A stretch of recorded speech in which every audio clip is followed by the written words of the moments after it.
Eh bien, bonjour à tous, on est aujourd'hui le mercredi 18 novembre. Je vous emmène avec moi là pour aller voir mes mini plus. Je fais juste un petit tour parce qu'on a eu un petit coup de vent hier. Donc je regarde juste vite fait si mes filets ne sont pas barrés avec le vent. Et puis là, il fait encore tellement beau aujourd'hui que je ne sais pas si vous le voyez bien. Mais les abeilles là, elles sortent encore bien aujourd'hui. Et ce que je vais vérifier, c'est si mon filet là il est bien mis. Donc le filet en lui-même, ça dérange pas trop les abeilles. Elles ont l'habitude maintenant, elles atterrissent sur le filet. On va en voir une là, elles atterrissent sur le filet comme ça, elles ramènent même du pollen celle-ci. Et puis ensuite, elles se débrouillent pour rentrer tranquillement dans la mini plus. Donc j'ai mis le filet, pas pour le frelon, mais pour le pivert. Parce que je suis vraiment très impactée avec le pivert. L'hiver dernier, il m'a fait des trous mais énormes sur des colonies. Sur les mini plus, pour lui c'est facile, il me donne un coup de bec là-dedans et puis c'est parti, il n'a plus qu'à manger les abeilles qui se trouvent à l'intérieur. Donc je fais le tour de tout ça. On va regarder là parce que j'en ai encore une paire aussi qui se trouve ici. Et puis ensuite on va passer à la mise en pot du miel de tilleul crémeux. Alors vous m'avez posé énormément de questions sur le mélangeur, la façon dont on fait le miel, tout ça. Donc je vais revenir rapidement sur les différentes étapes. Bien sûr, il y a moyen d'aller plus vite que ce que je fais là en ce moment parce que moi je mets entre 8 et 12 jours pour faire un miel crémeux. Tout ça c'est dû à la température de ma pièce. La température de ma pièce actuellement elle est de 16 degrés et c'est encore pas assez bas pour arriver à faire un miel crémeux rapidement. L'idéal ce serait qu'il fasse 14 degrés mais j'ai pas moyen.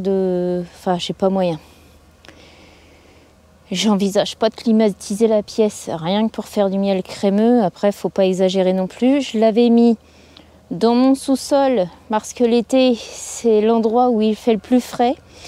Dans le bâtiment où je suis, c'est pareil, j'ai pas de pièce climatisée, donc et puis en plus cet été il faisait super chaud, donc pas moyen d'avoir une pièce vraiment à 14 degrés. Donc on va aller voir ça maintenant pour la mise en pot. On va aller faire la mise en pot du miel de tilleul dès maintenant. Allez, c'est parti.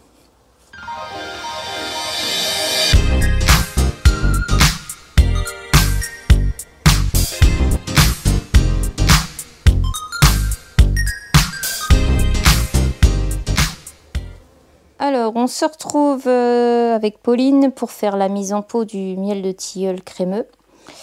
Donc, je vous fais une brève présentation de la doseuse. Donc, j'ai la fill-up. Donc là, on a ce qui est tout le boîtier de commande. Donc aujourd'hui, on va mettre des pots de 500 grammes. On a réglé la viscosité du miel. Donc, je l'ai mis au minimum, je l'ai mis à 5.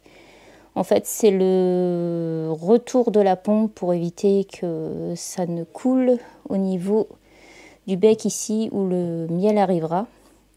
Et on a mis la rotation par minute à 70. Donc c'est assez pour faire la mise en pot et pour se donner le temps pour mettre les couvercles et suivre tout le reste de la mise en pot. Ici, on a l'arrivée du miel. Donc, il y a un tuyau qui va être raccordé ici qui prend le miel qui est dans le mélangeur qui est en arrière-plan ici et qui va venir dans ma doseuse. Donc, pour la doseuse, il y a 2 ailettes ici qui se croisent. À l'intérieur, le miel va passer et il va couler dans le pot au niveau de ce bec ici. Et on aura juste bien sûr à mettre le pot en dessous pour qu'il se remplisse. Voilà. La doseuse est équipée aussi d'une plaque tournante. Donc c'est un accessoire en plus, mais on peut très bien utiliser la doseuse avec ce type d'accessoire. Quand vous mettez votre pot en contact avec la petite lamelle qui est ici, on entend un petit clic et ça déclenche la pompe. Donc ça remplit votre pot directement. Voilà. Ça, c'est l'accessoire qu'on peut avoir sans la table tournante. Et bien maintenant, on va passer à la mise en pot et à la connexion du tuyau de l'arrivée de miel sur la filope. Donc j'ai pris un peu de miel du mélangeur et puis on va remplir l'arrivée du miel. Donc en moyenne, il faut 2 cuillères à soupe bien pleines pour le remplir et ça fera l'amorçage de la pompe.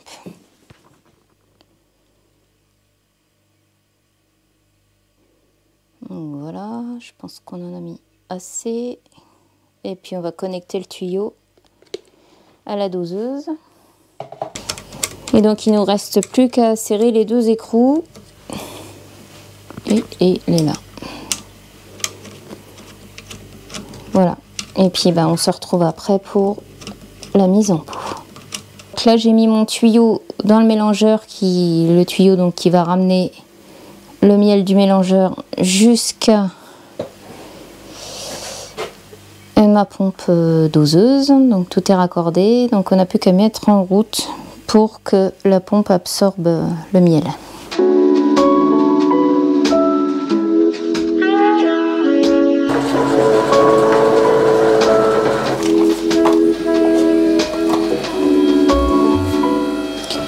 Voilà, donc une fois que la machine est bien réglée, on n'a plus qu'à laisser la table tournante faire son œuvre et les pots se remplissent un par un.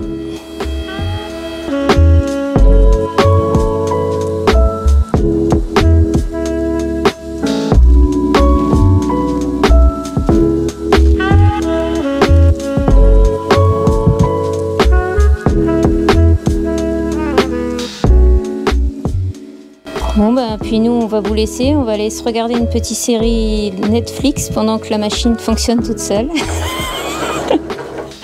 Ah non je déconne là, faut quand même surveiller un peu des fois que ça déborde.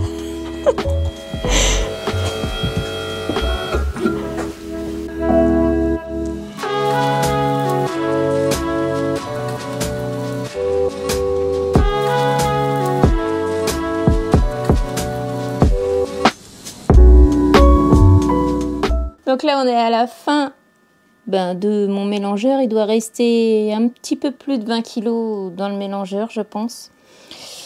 Donc j'ai gardé un seau que je vais remplir et je vais garder 20 kg pour le prochain coup pour ensemencer mon prochain miel de tilleul. Donc celui-ci me servira de base puisqu'il est totalement crémeux et c'est la texture que je veux garder pour mes futurs miels de tilleul. Voilà, on a fini la mise en pot. Donc aujourd'hui, on est le jeudi 19 novembre et je vais aujourd'hui fondre ma cire. Donc c'est la cire qui est issue du fondoir. Donc il faut savoir que le fondoir à opercule, tous les jours je le nettoie et tous les jours, au fond du fondoir, il y a une petite couche de cire plus ou moins épaisse, ça dépend un peu comment j'ai fait la vidange du fondoir, si j'étais pressée ou pas. Et donc ce matin on va faire ça, donc on va fondre la cire du fondoir au percule, je vais la fondre avec la chaudière des ruchers du Bassigny. Et c'est parti, je vais attacher mes fûts. Donc c'est ceux qui sont là dans le fond de la grange. Là j'en ai déjà 5 à sortir et je vais les accrocher avec la pince retourne-fût pour que ça soit plus facile pour moi tout balancer dans la chaudière et faire fondre tout ça. Et c'est parti, on y va.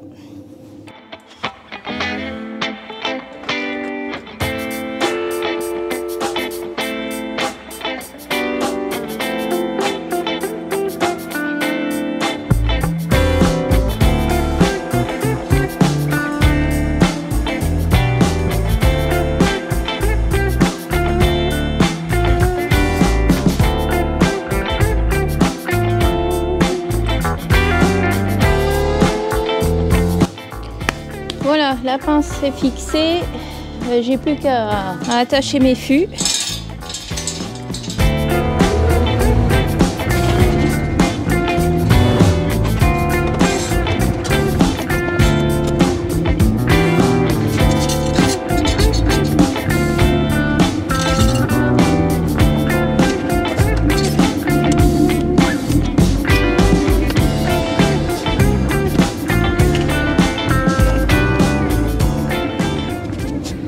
Voilà, alors la chaudière elle est mise à chauffer le matin aux environs de 7 heures, vers 8h15, donc 1 heure après, elle est bien chaude pour pouvoir transvaser la cire de mes restes de fondoir à l'intérieur.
Voilà, je viens de remplir donc ma chaudière de cire qui provient de mon fondoir à opercule.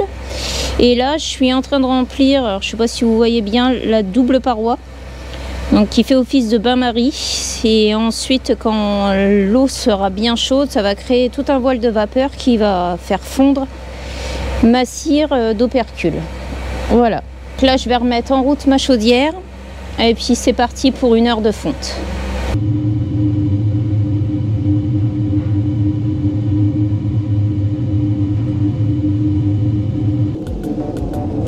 Ensuite, j'installe 2 parpaings pour faire un support pour mon bac qui va réceptionner la cire.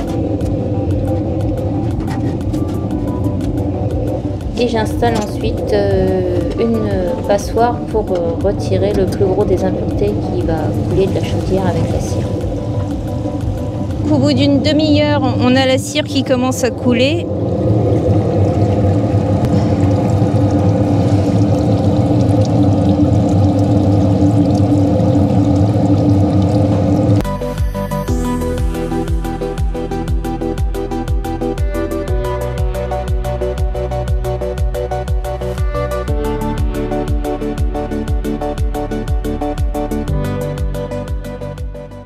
Une fois qu'il n'y a plus trop de cire qui coule au niveau de l'évacuation, donc il est temps de vider la chaudière et de retirer les impuretés qui se trouvent dans le fond. Donc on va l'ouvrir et on va retirer tous les restants de propolis, tout ça qui reste dans le fond de la chaudière.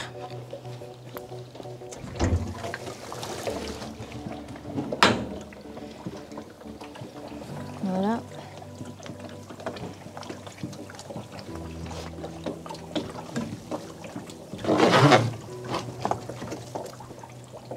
Donc voilà ce qu'on retire ensuite.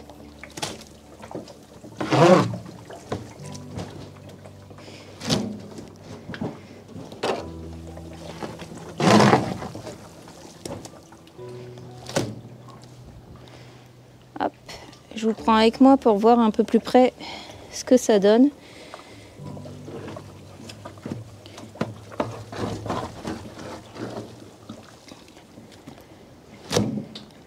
Alors les bacs de cire, donc pour éviter que la cire ne craque au-dessus des bacs, j'ai mis un isolant type styro dur. Donc je les laisse comme ça toute la nuit et le lendemain matin, 24 heures après, j'égoutte les bacs. Alors le liquide marron qui s'échappe du bac, en fait c'est le restant de miel qui se trouvait dans les opercules du fondoir. Donc je l'égoutte et ensuite je passe les pains de cire au laveur à eau chaude pour qu'ils soient nickel, pour ensuite les mener chez mon cirier.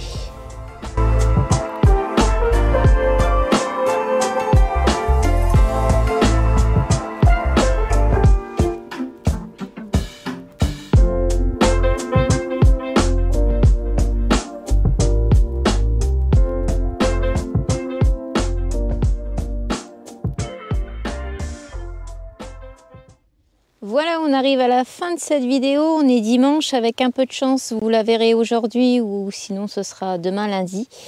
Je voulais vous poser une petite question pour savoir si le concept vous plaisait au sujet des questions-réponses que je vous fais en vidéo. D'une manière générale, est-ce que les vidéos vous plaisent? Est-ce que vous voulez que je rajoute quelque chose, que je retire quelque chose, que j'arrête de faire... Moi, je trouve que ça fait un peu de longueur, le question-réponse. Alors, n'hésitez pas à me dire si vous souhaitez que je continue ainsi ou pas.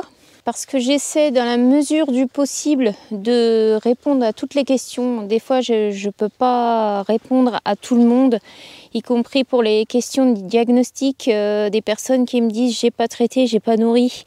Je pense qu'on en a parlé en septembre, en octobre. C'est un petit peu dommage de m'écrire au mois de novembre pour me dire que vous n'avez pas nourri vos colonies. Après, comme je dis souvent, les abeilles, c'est comme un chien, comme un chat, on ne laisse pas mourir de faim. Si vous entendez un petit peu de bruit derrière, c'est que j'ai Peps qui est en train de se faire un bain de pied dans le ruisseau. Et je crois que j'ai bien fait de prendre l'utilitaire pour pas qu'elle me torche la voiture quand elle va remonter. Ouais, c'est bien ça. Donc maintenant, elle est toute mouillée, impeccable. Merci Peps. Je refais un petit peu le tour aussi de mes filets. Alors vous allez me dire, ouais, les filets, il y a peut-être autre chose de mieux, mettre du grillage, mais bon, le grillage, il faut encore avoir le temps de faire toute la structure. Là, honnêtement, cet hiver, j'ai pas trop le temps. J'ai encore énormément de travail à faire sur le nettoyage de mes ruches orphelines que j'ai ramenées, que j'ai secouées. J'ai encore beaucoup de choses à faire. J'ai encore le nettoyage de mes grilles à rennes aussi à faire. J'ai du miel à expédier. Bref, tout plein de choses l'hiver qui occupent énormément de temps.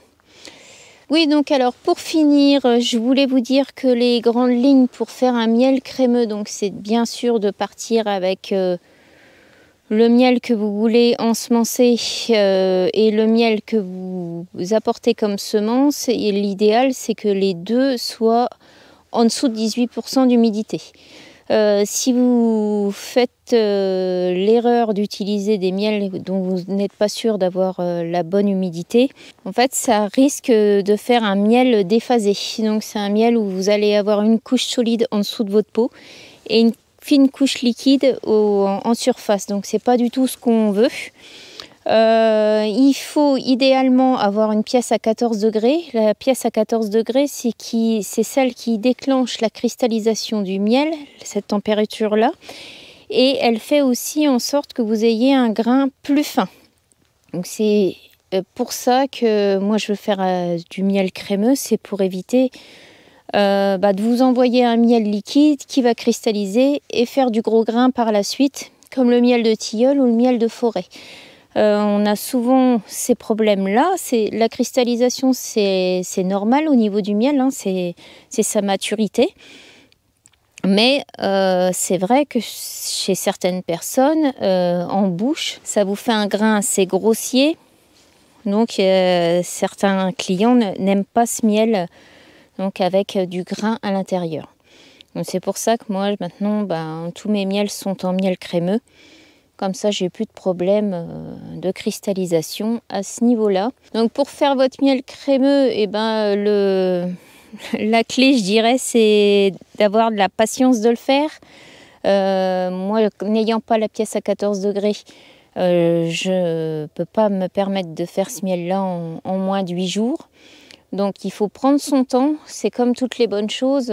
Si on veut arriver à faire un résultat, un produit bien fini, il faut prendre son temps et donc petit à petit, tous les jours, vous allez le malaxer. Donc moi, en moyenne, je le malaxe 3 fois par jour, entre 15 et 30 minutes par jour, à chaque malaxage. Et je fais ça à peu près sur 5 à 6 jours. Je le malaxe 3 fois et au bout du 6e jour, je passe à un malaxage de 2 fois par jour, avec le même temps. Et dans les 2-3 derniers jours, je ne le malaxe plus qu'une fois par jour. Généralement, c'est le matin. Et après, je n'y touche plus de la journée. Voilà, donc on peut aller beaucoup plus vite si vous avez une pièce dont la température approche des 14 degrés. Le but à la fin, pour savoir si c'est le bon moment pour le mettre en pot, il faut que votre miel, quand vous le prenez à la cuillère, faut qu'il ait une certaine consistance, faut qu'il y ait une certaine retenue de votre cuillère dans la masse, si j'arrive bien à me faire comprendre. Et aussi, il faut que votre miel commence à avoir une petite couleur nacrée. C'est un peu la couleur qui va vous dire que c'est le bon moment pour le mettre en pot. Faut être quasi à la limite de plus pouvoir le mettre en pot. Si j'arrive bien à me faire comprendre. Je sais que c'est pas évident comme ça de vous expliquer comment il faut faire parce que tout dépend de la température de votre pièce, de votre miel. Voilà, dernière petite chose, je voulais pas vous parler de ma boutique en ligne. Je vous ai mis 3 lots de miel pour Noël, dont le dernier avec les 5 pots où je vous ai fait encore un petit prix, mais bon après je peux pas descendre non plus en dessous d'un certain prix. Il faut quand même que ça reste raisonnable pour que moi je puisse aussi gagner ma vie. Je voulais vous dire aussi un tout grand merci aux personnes qui ont commandé sur le site cette semaine. Je dois même filer pour préparer mes commandes parce que j'en ai encore beaucoup à expédier cette semaine. Je voulais remercier aussi tous mes abonnés qui me suivent, tous les messages que vous m'envoyez, tous les mails que vous m'envoyez. J'essaie de vous répondre. C'est pas évident, mais j'essaye de trouver quand même un petit peu de temps le soir. Même si certains râlent en disant oui, tu es encore sur internet, mais bon, je pense que c'est important quand même de répondre à vos questions et puis de vous remercier des gentils messages que vous me laissez, ça me touche beaucoup. N'hésitez pas à partager mes vidéos, à vous abonner, à mettre un pouce bleu et puis en attendant, je vous dis à ciao pour une prochaine vidéo.